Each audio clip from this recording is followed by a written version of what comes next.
आओ भौजी, इस बार मेरे दुकान पे चोली पे है छोड़, इसलिए मच गई है लूट। मेरे पास है रंग बिरंगी चोली, नीली हो या पीली, और भौजी रंग खेल के हो गई गीली। बुरा ना मानो, होली है। होली में चोली पायल बछूट, एही से दुकानिया पर भइल बलूट। जल्दी करो भौजी, भीड़ बहुत है। होली में चोली पायल बछूट, एही से दुकानिया पर भइल बलूट।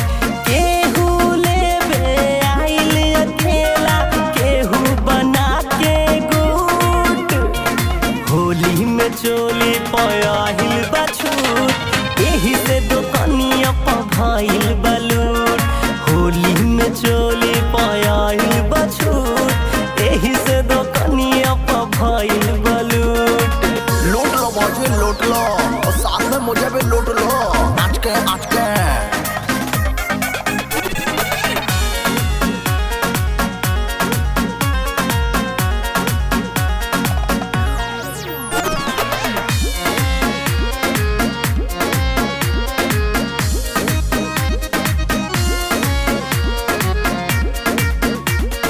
जाई लोग खाते बाहर आहिल बा, असो होली स्टॉक भर मार आहिल बा। बिल्कुल नया नया माल है भौजी। हाउ जाई लोग खाती बाहर आहिल बा, असो होली स्टॉक भर मार आहिल बा। करा विश्वास नहीं बोली ला झूठ, एही से दुकानिया पर भइल बलूट।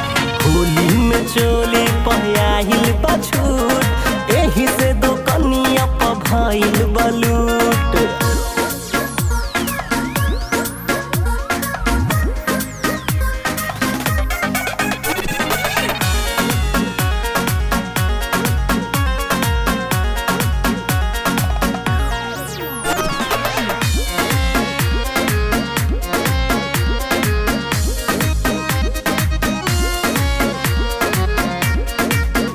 झुन्ना सोनू आनंद के ऐलान भइल बा, असो होली में अमित के पलान भइल बा।